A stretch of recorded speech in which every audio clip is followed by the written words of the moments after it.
Perfect. Shell you start now? Um, hi start. Friends, ఎలా ఉన్నారు? So ఈరోజు మన దగ్గర హర్ష ఉన్నాడు. సో రీసెంట్గా తనకు జాబ్ వచ్చింది. సో ఈ పాడ్కాస్ట్లో కంప్లీట్గా మనం తెలుసుకుందాం అసలు ఎలా జాబ్ వచ్చింది, ఏం చేశాడు, అసలు స్ట్రాటజీస్ ఏంటి, ఎక్కడ అప్లై చేసుకున్నాడు, ప్రతిది కూడా ఈరోజు తెలుసుకుందాం. Hi Harsha, how are you? Hi, ya, fine fine. Ya, what about you? I'm doing great, thanks for asking. చెప్పండి, అసలు యా, మీకు రీసెంట్గా ఏ దాంట్లో వచ్చింది జాబ్, ఎలా స్ట్రాటజీస్ నాకు ఏంటి?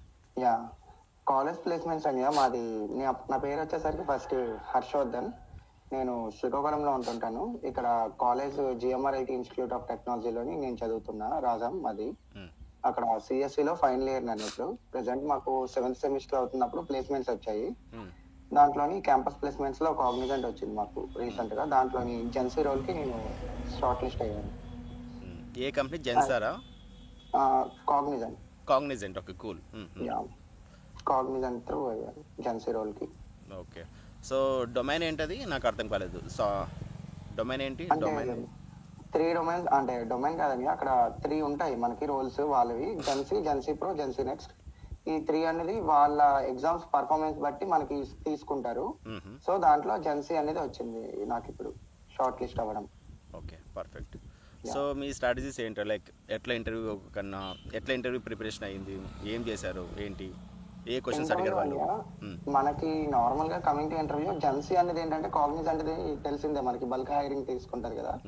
సో ఇక్కడ మనకి నేనైతే నార్మల్ గా ఈ బీటెక్ వచ్చాక స్టార్టింగ్ లో నేర్చుకోవడం కానీ ఏదైనా అయితే, మేము మామూలుగా ప్రోగ్రామింగ్ ఉంటుంది కదా, జస్ట్ బేసిక్ ప్రోగ్రామింగ్ అలాగా కోడ్ చేసి లీడ్ కోడ్ ఇలా హ్యాకర్ ర్యాంక్ వాడేవాడిని, కోడ్ చెప్పగట. అవి వన్స్ అయిపోగానే డిఎస్ఏ కాన్సెప్ట్ చూసి వెబ్ నేర్చుకుందాం అనుకున్నా. కంప్లీట్ గా వెబ్ ఇంకా వచ్చేసి వెబ్ లో లింక్డ్ఇన్ లో ఇలాగా మనం ప్రాజెక్ట్స్ పెట్టడం కానీ బిల్డ్ చేసుకున్నాం కానీ పోర్ట్ఫోలియో ఇలా అనుకున్నా. అయితే నేను స్టార్టింగ్ వచ్చేసరికి రోడ్ మ్యాప్ నాకేం అర్థం కాలేదు, స్టార్టింగ్ ఎలా వెబ్ స్టార్ట్ చేయాలి ఏంటనేది.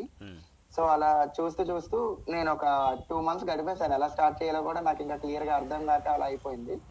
ఇంకా అప్పుడు కొంచెం అలాగా సీనియర్స్ ని గట్రా అడిగేసి తెలుసుకునేసరికి కొంచెం టైం తీసుకొని నాకు ఇలాగా మెన్ స్టాక్ బాగుంది, ప్రెసెంట్ బూమింగ్ లో ఉంది. ఇలాగా ఫస్ట్ మీన్ ఉండేది, తర్వాత మెన్ ఇప్పుడు ప్రెసెంట్ బూమింగ్ లో వస్తుంది, అందరూ మైగ్రేట్ అవుతున్నారు మెన్ కని తెలిసింది.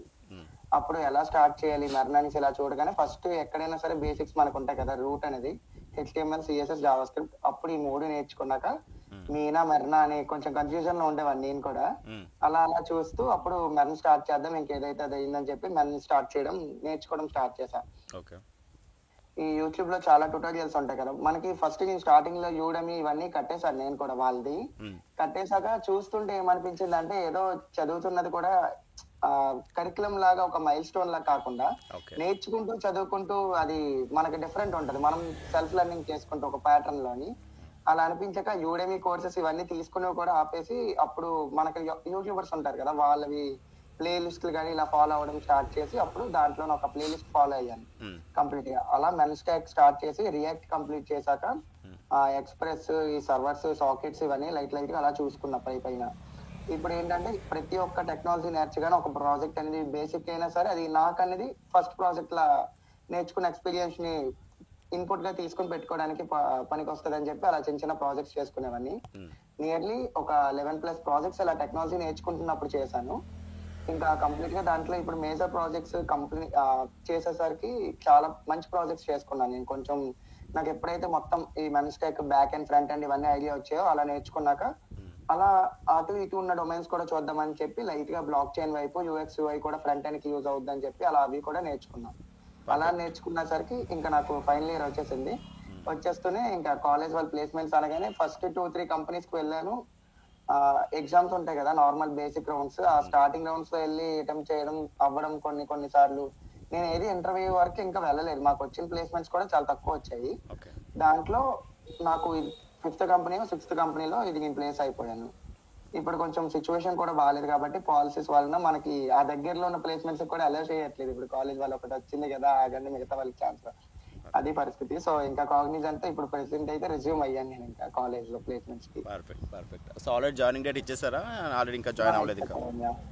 లేదు, ఇది రీసెంట్ గానే మాకు ఏంటంటే ముందు ట్రైనింగ్ ఉంటది మనకి కాగ్నిజెంట్ వాళ్ళది. ఆ ట్రైనింగ్ కి కూడా నాకు పిలిచేశారు. ఇప్పుడు January 28th ఆన్ బోర్డింగ్ ఉంది, చెన్నైలో వచ్చింది. Okay, so perfect. అట్లా సో ఇంటర్వ్యూ క్వశ్చన్స్ ఏ విధంగా అడిగారంటే లైక్ ఎన్ని టెస్ట్లు ఉన్నాయి, స్టార్టింగ్ ఎన్ని రౌండ్స్ ఉన్నాయి మొత్తం? ఇంటర్వ్యూ ప్రొసీజర్ వచ్చేసరికి ఏంటంటే అన్య స్టార్టింగ్ మనకి ఒక 4-5 రౌండ్స్ లోనే క్లియర్ గా అయిపోతుంటది. మాది క్యాంపస్ ప్లేస్మెంట్ త్రూ అయ్యింది కాబట్టి మాకు వచ్చేసరికి ఏంటంటే కాలేజ్ వాళ్ళు మన తాలూకా బయోడేటా వాళ్ళకి ఇస్తారు కదా కంప్లీట్ ఎక్సెల్ షీట్ ఫార్మాట్ లో. వాళ్ళు మెయిల్స్ అనేవి ఫార్వర్డ్ చేస్తారు ప్రతి యూజర్ కి. ప్రతి స్టూడెంట్ అన్న వాళ్ళు వాళ్ళు వెళ్ళి పోర్టల్లోకి స్టూడెంట్ డీటెయిల్స్ అన్ని అప్లై చేసి మాకు సూపర్ సెట్ త్రూ ఇదంతా జరిగింది. సూపర్ సెట్ టు ప్లాట్ఫామ్, ఆ ప్లాట్ఫామ్ త్రూ జరగగానే మేము అందరం వెళ్ళి రెజ్యూమ్స్ ఇవన్నీ అప్లోడ్ చేశాక స్క్రీనింగ్ అనేది అవుద్ది, రెజ్యూమే స్క్రీనింగ్. వన్స్ నా రెజ్యూమే కూడా సింపుల్ గానే ఉంటది, నేను అంత ఏం చేసుకోలే, 2 కాలమ్ ఫార్మాట్ ది వాడుకున్నా రెజ్యూమ్ని. అయితే 2 కాలమ్ ఫార్మాట్ విత్ ఫోటో అయితే ఉండాలి, మ్యాండేటరీ అది కాగ్నిజెంట్ కి, రెజ్యూమీలో ఫోటో అయితే మెన్షన్ చేయాలి. అలా మొత్తం ఆబ్జెక్టివ్ అన్ని నార్మల్ గా ఉంటాయి, ప్రాజెక్ట్స్ గట్రా బేసిక్ ప్రాజెక్ట్స్ ఉంటాయి. ఒక 4-5-7 మెన్షన్ చేశాను నావి నాకు మంచిగా ఎక్స్పీరియన్స్ వచ్చినవి. అవి పెడుతూ నార్మల్ గా చేసేసరి స్క్రీనింగ్ అనేది అయిపోతాం మాక్సిమం. వన్ స్క్రీనింగ్ అయిపోయాక వాళ్ళది ఏంటంటే కమ్యూనికేషన్ రౌండ్ అనేది ఫస్ట్ ఉంటది. ఈ కమ్యూనికేషన్ రౌండ్ ఏంటంటే నార్మల్ గా చాలా మంది లైట్ తీసుకుంటారు, కానీ దీని వలన చాలా ఎక్కువ అక్కడ డ్రాస్టిక్ చేంజ్ ఉంటుంది మా ప్యాకేజ్ లో కానీ దేనికైనా. రోల్ డిఫరెన్స్ అనేది ఇక్కడే స్టార్ట్ అయిపోతుంది. అది ఎవరికి తెలియదు మా కాలేజ్ లో అప్పుడు స్టార్టింగ్ లో. చెప్పాను కదా జెన్సీ ప్రో జెన్సీ నెక్స్ట్ అని. దీనికి వాళ్ళు కమ్యూనికేషన్ రౌండ్ లోని స్ప్లిట్ చేస్తారని మాకు ఐడియా లేదు, స్కోర్ బేస్డ్ అనుకోలేదు, జస్ట్ ఎలిజిబిలిటీ కావాలా అనుకున్నాం. అయితే ఇది వన్స్ తీసుకున్నాక దీని పర్ఫెక్ట్ స్కోర్స్ బట్టి వాళ్ళు నెక్స్ట్ రౌండ్ అనేది కన్సిడర్ చేస్తారు. మేము 800 మెంబర్స్ ఇలా రాసున్నాము. రాసేసరికి మేము ఒక 700-600 మధ్యలో వచ్చేసాము. స్ప్లిట్ అంటే ఒక 150 మెంబర్స్ ఇలా పోయారు రఫ్లీ. ఆ తర్వాత ఏంటంటే మిగతా రౌండ్ ఏంటంటే మనకి కోడింగ్ రౌండ్ ఉంటుంది. కోడింగ్ రౌండ్ లో వచ్చేసరికి 2 SQL క్వరీస్ మనం రాయాలి వాళ్ళు ఇచ్చిన డేటా ఉన్న ఇమేజ్ ప్రకారం. నెక్స్ట్ 2 కోడింగ్ క్వశ్చన్స్ ఉంటాయి, ఇంకోటి 1 వెబ్ క్వశ్చన్ ఉంటుంది basic HTML CSS Java script తో. ఈ 3 సాల్వ్ చేయాలి. నేనేంటంటే 2 SQL క్వరీస్ చేశాను, 1 కోడింగ్ క్వశ్చన్ చేశాను, ఇంకోటి వచ్చేసరికి పార్షియల్ టెస్ట్ కేసెస్ కొన్ని ఉండిపోయాయి, అలా అయింది. తర్వాత వెబ్ క్వశ్చన్ మళ్ళీ సాల్వ్ చేశా. ఇది సాల్వ్ చేశాక మనకి యాప్టిట్యూడ్ ఉంటుంది నెక్స్ట్ రౌండ్ మళ్ళీ. అంటే దీంట్లో కూడా మనకి మళ్ళీ కొంతమందిని తగ్గిపోతారు, షార్ట్ లిస్ట్ అవుతారు బేస్డ్ ఆన్ వాళ్ళ తాలూకా ఉంటది ఒక మెట్రిక్ అని చూసుకుంటారు వాళ్ళు, దాన్ని బట్టి వాళ్ళు తీసుకుంటారు కట్ ఆఫ్ పెట్టుకొని. అలా కట్ ఆఫ్ తర్వాత మళ్ళీ మనకి మెయిల్ వస్తుంది నెక్స్ట్ ఇలా ఈ టైంలో ఉంటది అని చెప్పేసి మీరు ఎలిజిబిలిటీ మీకు ఉంది ఇంకా అని. అలా వచ్చాక నెక్స్ట్ రౌండ్ వచ్చేసరికి యాప్టిట్యూడ్ గేమ్ బేస్డ్ యాప్టిట్యూడ్ అనేసి 2 ఉంటాయి. నార్మల్ యాప్టిట్యూడ్ ఏంటంటే 30 క్వశ్చన్స్ ఇచ్చేస్తారు యాప్టిట్యూడ్వి. సో మనం అవి చేయగలం మాక్సిమం 10 క్వశ్చన్స్ వరకు చాలా ఈజీగా చేసేస్తాం, నార్మల్ గా ఉంటుంది. మిగతా 20 క్వశ్చన్స్ ఏంటంటే కొంచెం చిన్న ఉంటాయి కదా సింప్లిఫికేషన్స్ అలాంటివి, కొంచెం స్ట్రాటజీ వాడి చేస్తే అయిపోతాయి. అవి కూడా కొంచెం ఆలోచించుకుంటే అయిపోద్ది, పర్లేదు. గేమ్ బేస్డ్ యాప్టిట్యూడ్ అనేది కంప్లీట్లీ డిఫరెంట్. కొన్ని ప్రాక్టీసింగ్ ట్యుటోరియల్స్ ఉంటాయి మనకు ఆన్లైన్ లో, ఒక 4 టైప్స్ ఆఫ్ గేమ్స్ ఉంటాయి, దాంతో మనం లాజికల్ గా అది సాల్వ్ చేస్తే పజిల్స్ లాంటివి అయిపోతాయి ఇంకా మనకి. అలాగా ఆ రౌండ్ ఉంటుంది. ఆ రౌండ్ అయిపోయాక ఏంటంటే మనకి ఇంటర్వ్యూకి ఆఫ్లైన్ గానే పిలిచారు. మాకైతే వేరే వైజాగ్ వెళ్ళాం మేము మా రాజాం నుంచి, అక్కడ కాలేజ్ లో అందరికి ఆఫ్లైన్ గానే అయింది ఇంటర్వ్యూ. అక్కడికి మేము ఒక 58 మెంబర్స్ ఇలా వెళ్ళాము, దాంట్లో మేము ఒక 47 మెంబర్స్ ఇలా మా కాలేజ్ నుంచి అయ్యాం. అయితే అక్కడ నార్మల్ ఇంటర్వ్యూలో వచ్చేసరికి క్వశ్చన్స్ ఏంటంటే బేసిక్ గానే అడుగుతారు మోస్ట్లీ. ఇక్కడ ఈ ప్రాసెస్ అంతట్లోని మనం స్టార్టింగ్ ఏంటంటే ఫిల్ చేస్తున్నప్పుడే వాళ్ళ పోర్టల్లో 3 టైప్స్ ఆఫ్ క్లస్టర్స్ ఉంటాయి ఇక్కడ మనకి. Python cluster, Java cluster, C# cluster అని 3 క్లస్టర్స్ ఉంటాయి. దీంట్లో మనము ఫస్ట్ ప్రిఫరెన్స్ ఏది, సెకండ్ ప్రిఫరెన్స్ ఏంటి అనేది మనం సెలెక్ట్ చేసుకోవాలి అక్కడ. నేను యాక్చువల్లీ పైథాన్ క్లస్టర్ పెట్టి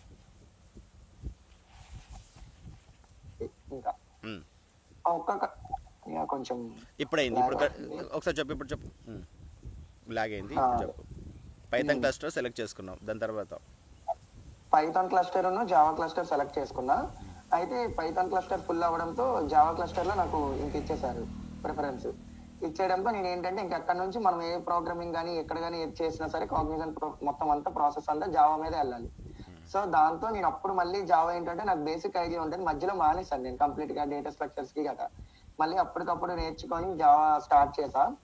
అయితే నేను కూడా అప్పటికి basic syntaxes, collection frame work ఇవి కొన్నే చూసుకున్నా, ఫైల్ ఇన్పుట్ అవుట్పుట్ స్ట్రీమ్స్ అంతే చూసుకున్నాక వాళ్ళ దగ్గరికి వెళ్ళేసరికి అంటే అక్కడ ఏంటంటే వెబ్ అనేది 3 కామన్, ఏ క్లస్టర్ అయినా వెబ్ అనేది నేర్చుకోవాలి, HTML CSS Java script basic. ఇంకోటి వచ్చేసరికి SQL కూడా మ్యాండేటరీ. ఇక్కడ C#, పైథాన్, జావా అనేది మనకి మన ప్రిఫరెన్స్ అది అంతే. సో జావా రావడంతో మనకేమైందంటే అక్కడ బేసిక్ క్వశ్చన్స్ అనేవి ఊప్స్ మీద అడుగుతారు. ఊప్స్ అడిగాక జావా మీద క్వశ్చన్స్ ఉంటాయి బేసిక్లీ. కోడింగ్ కూడా ఒకటి ఒకటి 2, 3 సాల్వ్ చేయమంటారు అక్కడ వాళ్ళ ముందే లైవ్ లో. అవి సాల్వ్ చేశాక వాళ్ళ మూడ్ బట్టి ఉంటది. రీజనింగ్ కానీ అప్టిట్యూడ్ కానీ అడిగితే అడుగుతారు, లేకపోతే లేదు, చెప్పలేము. జనరల్ హెచ్ఆర్ క్వశ్చన్స్ అడుగుతారు. ఇంకా ఎస్క్యూఎల్ మీద క్వరీస్ కానీ ఇలా రాయమంటారు అక్కడే మన ముందే. ఒక రియల్ వరల్డ్ ప్రాబ్లం కానీ ఏమైనా ఇచ్చి దానికి ఇలా అయితే నువ్వు ఎలా చేస్తావు, దీన్ని ఎలా ఫాస్ట్ చేస్తావు, ఇంకా మనకి మన రెజ్యూమేలు ఏవైతే పెడతారో ఆ ప్రాజెక్ట్స్ మీద కానీ, లేకపోతే ఈ ప్రాజెక్ట్స్ లో నీకు ఎక్కడ డిఫికల్ట్ గా అనిపించింది, ఎలా సాల్వ్ చేసావు, దీన్ని ఎలా ఓవర్కమ్ చేసావు అనేసి ఇలాంటి టైప్ ఆఫ్ క్వశ్చన్స్ అనేది ఎక్స్పెక్ట్ చేయొచ్చు మనం. పర్ఫెక్ట్, సూపర్, నైస్, చాలా బాగా చేసావు. సో ఫస్ట్ ఆఫ్ ఆల్ నీ థాట్ ప్రాసెస్ ఎలా ఉంది ఇన్ కేస్ ఇప్పుడు ప్లేస్మెంట్స్ వచ్చాయి కాలేజ్ నుంచి? ఒక సెకండ్. ఇన్ కేస్ ఇప్పుడు నీకు కాలేజ్ నుంచి ప్లేస్మెంట్స్ వచ్చాయి, ఇన్ కేస్ రాకపోతే నువ్వు బయటకు వెళ్ళి నువ్వు ఎలా సెర్చ్ చేయాలనుకుంటున్నావు? నీకంటే ఒక ప్లాన్ ఉంటుంది కదా, అంటే ప్లాన్ ఏ ఉంటుంది, ప్లాన్ బి ఉంటుంది. ఇన్ కేస్ నువ్వు ఒకవేళ రిజెక్షన్ అయ్యింటే నువ్వు ఎలా ప్లాన్ చేసేవాడు? నీ థాట్ ప్రాసెస్ ఎలా ఉంది అది చెప్పు, మన వాళ్ళకి కూడా సెట్ అవుతుంది. అదే అంటే ఇప్పుడు ఫస్ట్ ఏంటంటే అసలు నాకు నార్మల్ గా కాలేజ్ లో ప్లేస్మెంట్స్ అనేవి చాలా తక్కువ వచ్చాయి అన్నాను కదన్యా. ఈ గ్యాప్ లో ఏంటంటే చాలా స్ట్రెస్ లో ఉండేవాడిని. ఫస్ట్ నేను ఏంటంటే ప్రాజెక్ట్స్ ఎంతో కొంత చేసుకునేవన్నీ లింక్డ్ఇన్ లో పెట్టేవన్నీ నెట్వర్క్ అయితే ఉంది, కానీ ఒక టెన్షన్ ఎక్కడో దగ్గర మనం సర్వైవ్ అవ్వగలమా ఇండస్ట్రీలోని, మనకి ఏదైనా జాబ్ వస్తుందా లేదా, ఈ స్ట్రెస్ లోని చాలా ఎక్కువ టెన్షన్ పడిపోయి మనం నేర్చుకునే దాని మీద కంటే కాన్ఫిడెన్స్ మనకు పడిపోయేది కంప్లీట్లీ. ఆ టైంలో ఏం చేసామంటే కాన్ఫిడెన్స్ గెయిన్ చేయడం కోసం ఫస్ట్ మనం చేసే ప్రాజెక్ట్స్ చూసుకోవడం కానీ, మనకి ఏ స్కిల్స్ వచ్చో అన్నిటిని ఫస్ట్ వచ్చిన దాని మీద పర్ఫెక్షన్ అనేది వెతుక్కోవాలి కదా కంప్లీట్ గా. ఇప్పుడు మనకి రియాక్ట్ వచ్చంటే రియాక్ట్ అనేది మనం ఎంత నేర్చుకున్నామో అంతే ఉండదు కదా, ఇంకా చాలా ఉంటది దాంట్లో నేర్చుకోవడానికి. డెప్త్ వెళ్తున్న కొద్దీ మనకి డీబగ్గింగ్ కానీ, దాని టెస్టింగ్ కానీ, ఇలా దాని చుట్టూ ఉన్నవి కూడా నేర్చుకుంటూ ఉండాలి. మనం ఒకటి నేర్చుకుంటే అయిపోదు ఎప్పుడైనా ఇండస్ట్రీ దగ్గరికి వచ్చేసరికి, ఇండస్ట్రీ ఎక్స్పీరియన్స్ గెయిన్ చేయాలంటే. సో ఎంతైనా సరే ఇండస్ట్రీ ఎక్స్పీరియన్స్ అనేది కంప్లీట్ డిఫరెంట్ లెవెల్, మనం నేర్చుకునేది డిఫరెంట్ లెవెల్. సో ఆ టెన్షన్కి వచ్చేసరికి ఏంటంటే నేను అనుకున్నా మనకి కాలేజ్ లో ప్లేస్మెంట్స్ రాకపోయినా సరే మనకి ఇంకొక ప్లాన్ అనేది ఉండాలి కదా, ఎలాగోలా సర్వైవ్ అవ్వాలంటే ఫస్ట్ ఐటీ ఇండస్ట్రీలోకి వెళ్ళడానికి ఏం చేద్దాం అని ఆలోచించేసరికి ఏం చేశానంటే ఒక కొత్త మెయిల్ క్రియేట్ చేసి నేను ఎలానే అనుకున్నా ఒక బేసిక్ స్కిల్స్ నా దగ్గర వచ్చేసరికి నేను ఏంటంటే యాంగులర్, రియాక్ట్ ఇవన్నీ అటు ఇటు, బ్లాక్ చైన్, యూఎక్స్ ఇలా కొన్ని స్కిల్స్ కూడా నేర్చుకున్నా, ఫ్రంట్ అండ్ ఫ్రేమ్ వర్క్స్ ఇలాగా. ఇవన్నీ నేను రెజ్యూమేలో మెన్షన్ చేసిన దానికి ఫస్ట్ నేను కాన్ఫిడెంట్ గా అవ్వాలి. ఈ కాన్ఫిడెన్స్ అనేది నాకు నా మీద ఉంటే ఫస్ట్ స్కిల్స్ త్రూ నేను ఎక్కడైనా ఆన్సర్ నాకు ఒక క్వశ్చన్ స్ట్రైట్ ఫార్వర్డ్ గా అడిగితే నేను చెప్పగలగాలి ఫస్ట్ థింగ్. అలా చెప్పేటప్పుడు ఏంటంటే మనం జాబ్ కోసం అనేది భయపడక్కర్లేదు, ఆటోమేటిక్ గా జాబ్స్ అనేవి మన దగ్గరకు వస్తాయి ఎంతో కొంత. అంటే మనం ఎక్స్పీరియన్స్ లేదు కాబట్టి కొంచెం మనం వెళ్తూ సెర్చింగ్ లో ఉండాలి, కానీ స్కిల్ ఉంది కాబట్టి మనం ఒకసారి మనకి ఎక్కడైనా చిన్న ఆపర్చునిటీ వచ్చినా మనం ప్రూవ్ చేసుకోవచ్చు ఫస్ట్ థింగ్. ఆ ప్రూవ్ చేసుకున్న దగ్గరే మనం ఫెయిల్ అవ్వకూడదు కాబట్టి మనం ఏంటంటే మన స్కిల్స్ పట్ల మనం కాన్ఫిడెంట్ గా ఉండాలి నేర్చుకున్నప్పుడే. సో ఆ ఎక్స్పీరియన్స్ అయితే ప్రాజెక్ట్స్ తో ఇంకా ఇంకా ఇంకా ప్రాజెక్ట్స్ మంచి మంచివి చేస్తూనే ఉన్నాను. ఎప్పుడైతే నాకు ప్లేస్మెంట్స్ వచ్చి ఒక ప్లేస్మెంట్ వచ్చిందో అప్పటి వరకు నేను ఇంకా మంచిగా ప్రాజెక్ట్స్ చేస్తూ బ్యాక్ ఎండ్ మీద ఐడియా తెచ్చుకుంటూ చిన్న చిన్న అంటే చిన్నవి ఉంటాయి కదా మనకి, మిస్టేక్స్ చేస్తుంటాం మనం, ఏం లేదు కోడ్ రాసే విధానం కానీ ఇది కానీ కొంచెం ప్రొఫెషనల్ గా రాసుకోవాలి. ఆ రిటర్న్ లో కానీ దేంట్లో అవి ఎలా తగ్గించాలి, ఇంకా ఫాస్ట్ ఎలా చేయాలి, ఎస్ఈఓ పర్ఫార్మెన్స్ కానీ ఒక వెబ్సైట్ రిలేటెడ్వి ఇలాంటివన్నీ చెక్ చేసుకొని ఇలాంటి దాని మీద గెయిన్ చేశాను నాలెడ్జ్ కూడా. గెయిన్ చేస్తూ ఒక పక్క నుంచి ఏంటంటే మనం ఎంత నేర్చుకున్నా సరే మనకి జనరల్ నాలెడ్జ్ అనేది ఒక థియరిటికల్ గా కాకపోయినా ప్రాక్టికల్ గా నాలెడ్జ్ అనేది ఉండాలి. ఈ ప్రాక్టికల్ నాలెడ్జ్ ఉంటే ఎంత ఈజీగా చెప్పొచ్చు, థియరిటికల్ గా కన్వర్ట్ చేసి మనమే ఆలోచించి చెప్పవచ్చు ఇంటర్వ్యూ టైంలో కానీ ఎక్కడైనా. జస్ట్ ప్రాక్టికల్ నాలెడ్జ్ అనేది మనకు మెయిన్ ఇంపార్టెంట్ అది. అయితే నేనేమనుకున్నా అంటే నా వరకు నేను చేసిన ప్రాజెక్ట్స్ కి నాకు ఎంతో కొంత ఎక్స్పీరియన్స్ ఉంది. నేను నార్మల్ గా ఫ్రీలాన్సింగ్ గా కూడా ఎంతో కొంత గెయిన్ చేద్దాం అనుకొని జస్ట్ ఫ్రీలాన్సింగ్ అడిగితే 2-3 నాకు గిగ్స్ కూడా వచ్చాయి చిన్న చిన్నవి. వాళ్ళ నుంచి అవి ఎప్పుడైతే చేశానో మినిమం అమౌంట్ వచ్చింది, ఎక్కువ అయితే ఏం రాలేదు, కానీ ఒక సాటిస్ఫాక్షన్ నేను రియల్ వరల్డ్ గా వాళ్ళు ఏదైతే ఇచ్చారో నాకు ఒక ప్రాజెక్ట్ అనేది నేను అది చేసి వాళ్ళకి ఇవ్వగలిగాను. ఒక చిన్న ఫ్రీలాన్సింగ్ అప్లికేషన్ అది, అంటే ఫీవర్ ఉంది కదా, ఫీవర్ టైప్ కొంచెం క్లోన్, అది ఫీవర్ లాంటి యూసేజ్ అప్లికేషన్, అది ఒకటి చేశాను. ఇంకోటి ఎగ్జామినేషన్ పోర్టల్ ఒకటి తయారు చేసి ఇచ్చాను, అదొకటి. ఈ రెండు చేసేసరికి ఏంటంటే నాకు ఒకవేళ ఒక ప్రాబ్లమ్ తో ఎవరైనా వస్తే నేను అది సాల్వ్ చేయగలుగుతున్నాను, ఒక ప్రాజెక్ట్ అనేది నేను ఓన్ గా చేయగలుగుతున్నాను. టైం అయితే తీసుకుంటాం మనం, ఎందుకంటే ఎన్విరాన్మెంట్ అంతా మనం ఒక్కలే చేసుకోవాలి, మొత్తం సెటప్ అంతా చేసుకోవాలి, మనమే ఫ్రంట్ అండ్ బ్యాక్ అండ్ అన్ని చేసుకోవాలి కాబట్టి యూఐతో సహా మనకి హెల్ప్ ఉండదు కాబట్టి టైం అయితే తీసుకుంటున్నాం, కానీ ఆ ప్రాబ్లమ్ కి కరెక్ట్ సొల్యూషన్ అనేది ఇవ్వగలుగుతున్నామా లేదా, మన ఎక్స్పీరియన్స్ తో మనం చేయగలుగుతున్నామా లేదా, దీంట్లో ఎంతవరకు మనం నేర్చుకునేది వాడుతున్నాము, ఎంతవరకు వేరే డాక్యుమెంటేషన్ సోర్సెస్ కి కానీ ఇలా వెళ్తున్నాము. ఈ ఒక్క ఫస్ట్ మనకు ఒక ప్రాబిలిటీ ఐడియా ఉంటే మనం ఎంత నేర్చుకున్నాం, ఎంత నేర్చుకోవాలి, ఇంకా ఎంతవరకు మనం కాపీ చేసి కానీ సోర్సెస్ నుంచి కానీ గెయిన్ చేస్తూ అదే ప్రాజెక్ట్ చేస్తున్నప్పుడు మనం అప్రోచ్ అవుతున్నాం సొల్యూషన్ కి. ఈ ఒక్క ఐడియా ఉంటే మనం ఏ లెవెల్లో ఉన్నామో మనకు అర్థమైపోద్ది, జాబ్ వచ్చేస్తుందా లేదా అనే కాన్ఫిడెన్స్ అక్కడే వచ్చేస్తుంది మనకు ఐడియా సింపుల్. నాకు అలా చేస్తున్నప్పుడు ఏమనిపించింది అంటే, ఓకే నేనైతే బాగానే ఉన్నాను, ఏదైనా రియల్ టైమ్ ఎక్స్పీరియన్స్ అనేది ఉందా అంటే అది నాకు ప్రెసెంట్ అనేది మిస్ అవుతుంది ఇప్పుడు. సో నేను అది రియల్ టైమ్ లోకి వెళ్ళాలంటే సరే ఈ ఫ్రీలాన్సింగ్ అయితే సరిపోదు కాబట్టి నేను ఏం చేద్దాం అనుకున్నానంటే, లింక్డ్ఇన్ లో ఫస్ట్ కనెక్షన్స్ పెంచుకోవాలి ఫస్ట్ థింగ్ వచ్చేసరికి. అలా కనెక్షన్స్ కోసం ఆలోచిస్తున్నప్పుడే మీరు నాకు కరెక్ట్ గా ఇంకా కలవడంతో లింక్డ్ఇన్ లో ఇలా మొత్తం కంప్లీట్ గా యూట్యూబ్ నుంచి మీకు ట్యూటోరియల్స్ ఇలా చూసి మొత్తం నాకేంటంటే ఒక మోటివేషన్ వచ్చింది. ఓకే ఇలా చాలా మంది హెల్ప్ చేసిన వాళ్ళు ఉన్నారు మన తెలుగు కమ్యూనిటీలో కూడా, చాలా యూజ్ ఉంది అని చెప్పి మన గ్రూప్ లో ఫాలో అవ్వడం కానీ ఇలా అన్ని చూసి మీతో కనెక్ట్ అవ్వడం దాట ఇలా అన్ని అనే మంచి బాండ్ అనేది మనకు వచ్చింది.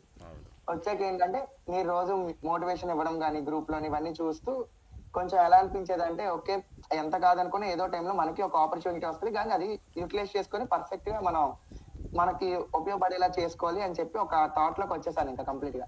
అప్పుడు నా సెకండ్ ప్లాన్ వచ్చేసరికి ఏంటంటే ఫస్ట్ ఏదైతే ఉందో ప్లేస్మెంట్స్ నీట్ గా పర్ఫామ్ చేద్దాం. సెకండ్ ప్రాసెస్ వచ్చేసరికి నేను ఇంకా ఒక సోషల్ మీడియా ప్లాట్ఫామ్స్ ఉంటాయి కదా, అదే జాబ్ పోర్టల్స్ ఉంటాయి కదా, ఈ ఫౌండ్ అని చాలా ఉంటాయి మనకి, నౌకరీ ఇవన్నీ, ఈ ఇండీడ్ ఇవన్నీ చూసుకొని మనకి కోల్డ్ ఈమెయిలింగ్ అంటారు. ఇవి ఇలా వాళ్ళ వెబ్సైట్స్ వాళ్ళ పర్ఫార్మెన్స్ ఇష్యూస్ ఉన్నాయా లేదా ఇలాంటివన్నీ గెయిన్ చేసి దాన్ని ఎలా ఇంప్రూవ్ చేయొచ్చు అని కొత్త డిజైన్స్ వాళ్ళకి యూఎక్స్ యూఐతో చేసి చూపించి, మీరు ఒకవేళ నాకు ఏమైనా ఆఫర్ అనేది ఇవ్వగలిగితే నేను దీన్ని ఇలా చూపిస్తాను, మీ ఇలా పర్సనలైజ్ చేస్తాను, కస్టమైజ్ చేస్తానని మెయిల్స్ పెట్టడం కానీ ఇలా అన్ని చేసేవాడిని. చాలా కంపెనీస్ కి మెయిల్స్ కూడా పెట్టాను నేను. కొన్ని రెస్పాండ్ అయ్యేవి, కొన్ని ప్రెసెంట్ మాకు అక్కర్లేదు మేము అది దాని మీద వర్క్ చేస్తామని చెప్పేసి కూడా పెట్టారు మెయిల్స్. దానివల్ల అర్థమైంది ఏంటంటే కొన్ని కంపెనీస్ పట్టించుకోవచ్చు, చెప్పలేము, అవి పెద్ద పెద్ద కంపెనీస్ లో మనకి అంత ఫాస్ట్ గా అప్రోచ్ ఉండదు. కానీ చిన్న చిన్న స్టార్ట్అప్స్ నుంచి ఏంటంటే వాళ్ళు నాకు రివర్స్ కాల్స్ చేసేవారు, మళ్ళీ నాకు కాంటాక్ట్ అయ్యేవారు త్రూ ఈమెయిల్, ఇలాగా మెసేజ్ చేసేవారు, మీరు దీన్ని ఎలా మళ్ళీ పర్ఫార్మెన్స్ అనేది హైక్ చేస్తారు, దీన్ని ఎలా మీరు దీన్ని ఆప్టిమైజ్ చేస్తారని చెప్పేసి మాట్లాడడంతో వాళ్ళు ఏంటంటే మీకు ఒక నేను ఇంకా చదువుతున్నాను కదా గ్రాడ్యుయేషన్ టైం కాబట్టి మనకి గ్రాడ్యుయేషన్ టైంలో వాళ్ళు ఎప్పుడు స్టార్ట్అప్స్ వాళ్ళు మనకి ఆపర్చునిటీ ఇవ్వడానికి రెడీగా ఉండదు, ఎక్స్పీరియన్స్ వెతుకుతుంటారు. ఎందుకంటే స్టార్ట్అప్స్ లో కొంచెం ఎక్స్పీరియన్స్ వాళ్ళు ఉంటే వాళ్ళకి కంపెనీ గ్రోత్ అనేది పెరుగుతుంది కాబట్టి. కాకపోతే వాళ్ళు ఏంటంటే అంత పే చేయలేరు కాబట్టి స్టార్టింగ్ స్టేజ్ లో ఉన్నప్పుడు ఇనిషియల్ గా మన దగ్గరికి వస్తుంటారు ఎవరైతే కరెక్ట్ గా టెక్ క్యాండిడేట్స్ ఉంటారో వాళ్ళు కావాలనే type of point of view లో ఉంటారు. ఆ టైం ఏంటంటే వాళ్ళంటి కంపెనీస్ అన్ని లింక్డ్ఇన్ లో ఉంటాయి, మనకి సింపుల్ గా ఎత్తుక్కుంటే చాలా మంది హెచ్ఆర్స్ అని ఇలా చాలా మంది ఉంటారు మనకి మెన్షన్ చేస్తూ, వాళ్ళు హెచ్ఆర్ అంటే రిక్రూటింగ్ పొజిషన్ లో ఉన్న వాళ్ళు మనకి చాలా మంది మనం ఎత్తుక్కోవచ్చు. వాళ్ళందరూ హెచ్ఆర్లకి రిక్వెస్ట్లు పెట్టేవాడిని కామెడీగా, మొత్తం ప్రతి ఒక్కరికి పెట్టేవాడిని ఇంకా ఆపకుండా పెట్టేసి ఎవరెవరు ఉన్నారో వాళ్ళకి ఒక టెంప్లెట్ అనేది నేను రెడీ చేసుకున్నాను, నా స్కిల్స్ ఇవి, నా ప్రాజెక్ట్స్ ఇవి, నా వర్క్ ఇది, నాది పోర్ట్ఫోలియో కూడా నేను కంప్లీట్ గా చేసుకున్నాను. నేను నా ప్రాజెక్ట్స్ కానీ సర్టిఫికేషన్స్ కానీ అన్ని మెన్షన్ చేసి ఈ పోర్ట్ఫోలియో లింక్స్ నా పర్సనలైజ్డ్ లింక్స్ అన్ని అక్కడ పెట్టేసి నీట్ గా టెంప్లెట్ లోని ఇలా నా ప్రాజెక్ట్ నేను సో అండ్ సో స్కిల్స్ నేర్చుకున్నాను ఈ టెంప్లెట్ చూసి అందరికి ఇంకా పెట్టేవాడిని కంప్లీట్ గా. మాకు కొంచెం కష్టంగా ఉంది ఇలా ప్లేస్మెంట్స్ లో, మీరు ఏమైనా ఛాన్స్ ఇస్తే మేము ప్రూవ్ చేసుకున్నాక మీరు కావాలంటే నాకు ఆపర్చునిటీ ఇవ్వచ్చు, మీ దగ్గర ఏమైనా టాస్క్ ఉన్నా నేను అది టాస్క్ కంప్లీట్ గా చేస్తే మీకు అది ఫుల్ఫిల్ అనిపిస్తే అప్పుడు నాకు జాబ్ ఇవ్వండి అని కూడా చాలా దగ్గర మెయిల్ పెట్టాను. అలా పెట్టాక ఒక చాలా దగ్గర పెడితే ఒక 2-3 వాళ్ళు రెస్పాండ్ అయ్యారు. రెస్పాండ్ అయ్యే వాళ్ళు ఏంటంటే ఇప్పుడు వచ్చేస్తారా, ఇమీడియట్ గా జాయిన్ అయిపోతారా, లేకపోతే మీరు మైగ్రేట్ అయిపోతారా అక్కడ నుంచి ఎక్కడికి కంప్లీట్ గా రీలొకేట్ అయిపోవాలి అది ఇది అంటే గ్రాడ్యుయేషన్ టైం మనం వెళ్ళలేము. ఆపర్చునిటీస్ అయితే బయట ఉంటాయి, చాలా ఉంటాయి, స్టార్ట్అప్స్ కూడా ఇప్పుడు చాలా ఉంటున్నాయి. మనకి ఏంటంటే మనం అప్రోచ్ అయ్యే వే అనేది కాన్ఫిడెంట్ గా ఉందా లేదా, మనం డిమోటివేట్ అవ్వకూడదు. ఫస్ట్ మనం వెళ్తున్న వే మీద ఎప్పుడైనా మనకి ట్రస్ట్ అనేది ఉండాలి. నేనైతే రోజు మార్నింగ్ లెగించినప్పుడేమో ఒక ఏదో ఒకటి చేద్దాం ఈ రోజు అనేది చెప్పి లెగిసేవాడిని, మధ్యాహ్నం అయ్యేసరికి చేస్తుండగా డిమోటివేట్ అయిపోయి నైట్కి ఇంకా ఏం చేయలేదని చెప్పి పడుకునేవాడిని రోజులు. ఇంకెలానే అయిపోయేది. ఎప్పుడైతే ఇలా మెయిల్స్ పెట్టి కోల్డ్ ఈమెయిలింగ్ చేసి ఇలాగా హెచ్ఆర్ని కనుక్కోవడం కానీ, వాళ్ళకి ఏమైనా టాస్క్ ఉందా అని చెప్పి అడిగి తీసుకోవడం కానీ, ఇలా కాంటాక్ట్ అవ్వడం, వన్స్ ఎప్పుడైతే మనకి హెచ్ఆర్లు మాట్లాడడం స్టార్ట్ చేశారో లింక్డ్ఇన్ లో కానీ ఇలాంటి వీటిలో ఒక చిన్న కాన్ఫిడెన్స్ వస్తుంది. ఓకే మనం ఒక కంపెనీ డోర్ వర్క్ అయినా మనం ఎప్పుడో చదవగలుగుతున్నాం అట్లీస్ట్ అని చెప్పేసి. ఆ తర్వాత నాకు వచ్చే ఫస్ట్ థాట్ ఏంటంటే అయితే ఏదైనా ఇన్స్టిట్యూట్ లో కానీ ఎక్కడైనా ట్యుటోరియల్ కానీ కంప్లీట్ గా మనం ఒక కోర్స్ కోసం కంప్లీట్ గా నేర్చుకోవాలి, ఫుల్ గా ఎండ్ టు ఎండ్ నేర్చుకున్నాక దాని మీద గెయిన్ చేశాక మనం అయితే వెళ్ళి అప్రోచ్ అవ్వచ్చు కంపెనీస్ కి. సెకండ్ థింగ్ ఏంటంటే మనకి నార్మల్ గా వాక్ ఇన్ డ్రైవ్స్ ఉంటాయి కదా, ఎప్పుడైతే నాకు ఖాళీ ఫ్రీ లేజర్ టైం దొరుకుతుందో ఇంకా నేను అక్కడికి కంప్లీట్ గా ఇంకా టెక్ ఇండస్ట్రీ వైపు వెళ్ళిపోయి వాక్ ఇన్ డ్రైవ్స్ కి వెళ్దాము, మనకి ఎంతో కొంత కాన్ఫిడెన్స్ ఉంది కాబట్టి మనం చేసే వేకి వాళ్ళు నచ్చితే తీసుకుంటారనే పాయింట్ ఆఫ్ వ్యూలో ఉన్నాను నేను. ఇలా కొన్ని ప్రాసెస్లతో నేను చాలా జాబ్స్ కి అప్లై చేశాను. వాళ్ళు ఏంటంటే చాలా జాబ్స్ అసలు చెప్పాలంటే ఇప్పుడు ఏమవుతుందంటే చాలా ఫేక్ జాబ్స్ ఉంటున్నాయి. దాంట్లో చాలా మంది స్పామ్ అయిపోతున్నారు ఇప్పుడు. ఆ స్కాముల్లోకి గట్ట ఇరుక్కుంటున్నారు. అసలు చెప్పాలంటే నేను మెయిల్స్ పెట్టినప్పుడు కూడా చాలా మంది ఫస్ట్ అంతా నీట్ గా మాట్లాడేవారు. మీకు ఇలా జాబ్ ఇస్తాము, మీరు కొంచెం మాకు ఈ టాస్క్ చేయండి ఇలా కూడా అనేవారు. వాళ్ళ మెయిల్స్ చూసి నేను ఏదో టాస్క్ చేసేవాడిని, వాళ్ళు రెస్పాండ్ అయ్యేవారు కాదు. సోర్స్ కోడ్ పెట్టకుండా మనం ప్రూవ్ చేసుకోలేం చేసామని. సోర్స్ కోడ్ పెట్టాక వాళ్ళ నుంచి రిప్లై ఉండేది, అక్కడ అయిపోయేది చాలా సార్లు. హర్ష మన కష్టానికి రైట్, కూడా అక్కడ మన వాళ్ళంతా కూడా ఇన్స్టాగ్రామ్ బ్యాచ్, నువ్వు అంతా ఇన్ డెప్త్గా చెప్తే మన వాళ్ళు ఇంట్రో ఓపెన్గా చెప్తున్నా, ఈ వీడియో కూడా ఎక్కడ ఎడిట్ చేయను, ఇలానే పెట్టేస్తున్నా, మన వాళ్ళకి బుద్ధి వస్తుంది. ఒక 1 అవర్ తీసుకొని 1 అవర్ మొత్తం ఒక అబ్బాయి గురించి మొత్తం తెలుసుకోవాలి, జాబ్ ఎలా అప్లై చేసుకున్నాడు, తన థాట్ ప్రాసెస్ ఏంటి, తన సైకలాజికల్ ఎలా ఉన్నాడు, ఇవన్నీ చెప్పాలంటే ఒక 1.5 అవర్ అవుతుంది. కానీ మనం అందరూ కూడా ఇన్స్టాగ్రామ్ బ్యాచ్ 10 నిమిషాల వీడియో అయితే 6K వ్యూస్కి వెళ్తాయి, 7K వ్యూస్కి వెళ్తాయి. అదే 1 అవర్ మనం వీడియో చేసామనుకో అది జస్ట్ 500 వ్యూస్ 200 వ్యూస్లో ఉంటాయి. సో మనం ప్రతిదీ ఇన్డెప్త్గా చెప్పాల్సిన అవసరం లేదు మన వాళ్ళ కోసం, మన వాళ్ళు అర్థం చేసుకోవాలి. సో అర్థం చేసుకోండి గైస్, నేను ఒకటి చెప్దాం అనుకుంటున్నా. ఏదైనా మీకు ఇన్డెప్త్గా నేర్చుకోవాలనుకుంటే 1 అవర్ టైం స్పెండ్ చేయండి. ఇన్డెప్త్గా వద్దు, జస్ట్ 1 నిమిషంలో నాకు అయిపోవాలి అట్లా అనుకుంటే మీరు ఇన్స్టాగ్రామ్ రీల్స్ చూసుకోండి, మీకు అది సెట్ అవుద్ది. నా ఛానల్ కూడా అన్సబ్స్క్రైబ్ చేసుకోండి. ఫ్యూచర్లో కూడా 1 అవర్ క్లాసెస్ వస్తాయి, కానీ నీకు 1 మినిట్ కానీ 10 మినిట్స్లో అయితే రావు. కానీ ఇన్ఫర్మేషన్ అయితే నేను 10 మినిట్స్ ఇస్తాను. కానీ ఏదైనా పాడ్కాస్ట్ అయితే ఖచ్చితంగా అయితే ఒక 40 నుంచి 1 అవర్ అయితే ఉంటుంది. నీకు ఆ ఓపిక ఉందంటే నీకు జాబ్ వస్తుంది. నీకు ఆ ఓపిక లేదు, పేషెన్స్ లేదనుకుంటే ఇక్కడి నుంచి వెళ్ళిపో. సో ఇది చెప్దాం అనుకుంటున్నాం మన వాళ్ళకి. సరే, ఇక్కడి వరకు ఆల్రెడీ ఒక 30 మినిట్స్ అయింది కదా. ఆలోచిస్తున్నాము, దాని మీద టైం పెట్టకపోతే డెఫినెట్లీ ఇంకా అది మనకి ఏదో ఒక రోజు రాదు. నేనైతే హర్ష మన టైం అనేది నేను హర్ష నుంచి తెలుసుకుంది ఏంటంటే, తను స్కిల్స్ మీద నమ్ముకున్నాడు. దాని తర్వాత తన మీద తనకు నమ్మకం ఉందన్నమాట. స్కిల్స్ లేనివాడే ప్రతిసారి భయపడతాడు. నీ దగ్గర దమ్ము లేదన్నప్పుడు నువ్వు ఆటోమేటిక్ భయపడతావు. బయట ఏ వచ్చిందంటాడు, వాడు ఇది వచ్చిందంటాడు, అది వచ్చిందంటాడు, ట్రంప్ వచ్చినాడంటాడు. ఇవన్నీ ఉండదురా భయ్. నీ దగ్గర నీ మీద నమ్మకం ఉండాలి. నీ పన్ను చేసుకుంటూ వెళ్ళిపో అంతే. నువ్వు 100 జాబులు చేస్తున్నావు, 5 జాబులు చేస్తున్నావు అంటే ఫస్ట్ చూసుకో. నువ్వు ఏ జాబ్లో అప్లై చేయట్లేదు, వాళ్ళ గురించి వీళ్ళ గురించి ఆలోచిస్తూ అలానే ఓవర్ థింక్ చేసుకుంటూ టైం స్పెండ్ చేసేస్తున్నావు అనమాట. వేస్ట్ అయిపోద్ది టైం. అలా కాకుండా కొంత జాబ్ ట్రై చేయి. ఓకే, సో హర్షలో తెలిసింది ఇది నాకు. సో కంప్లీట్గా ఈ పాడ్కాస్ట్ చూడండి. ఇంతకు మించి అయితే నేను కంటిన్యూ చేయాలనుకోవట్లేదు, ఎందుకంటే ఇంతవరకు కూడా ఎవరు చూడరు. సో అందుకని ఇక్కడికి స్టాప్ చేస్తున్నాం. ఇన్ కేస్ నెక్స్ట్ పాడ్కాస్ట్లో ఎవరైనా తీసుకురావాలనుకుంటే, లేదన్నా మేము ఇన్ డెప్త్గా కావాలనుకుంటే కింద కామెంట్ సెక్షన్లో చెప్పండి. ఖచ్చితంగా నేను ఇన్ డెప్త్గా అయితే చేస్తాను. Okay, so thanks lot Harsha. Thanks lot. Thanks for time. ఈ ఆపర్చునిటీ ఇచ్చినందుకు కూడా చాలా థాంక్స్. ఏ బాబోయ్, అంత పెద్ద మాటలు ఎందుకులే కానీ నాకు. సో ఫస్ట్ ఆఫ్ ఆల్ నేను థ్యాంక్స్ చెప్పాలి. ఇలాంటి ఇన్ఫర్మేషన్ దీనివల్ల నాలా ఆలోచించే వాళ్ళకి కూడా చాలా హెల్ప్ ఉంటుంది కదా. నాకు చాలా ఈరోజు చిన్న వాళ్ళకి హెల్ప్ అవుతుంది. ఎగ్జాక్ట్లీ ఈరోజు చాలా ఇన్స్పైర్ అయ్యాను హర్షని చూసి. ఎందుకంటే ఇంత కష్టపడ్డాడు, ఇంత చేసుకున్నాడు, ఇంత థింక్ చేస్తున్నాడు, థాట్ ప్రాసెస్ అంతా కూడా బాగుంది. ఒక 5 ఇయర్స్కి ఖచ్చితంగా ఒక టీమ్ లీడ్ అయిపోయి మంచి పొజిషన్లో ఉండి, సో అందరికీ టీచ్ చేసి హ్యాపీగా వెళ్ళాలని మనస్ఫూర్తిగా కోరుకుంటున్నాం. సో ఇక్కడికి సెలవు. Take care, bye bye. Thanks Harsha, bye bye.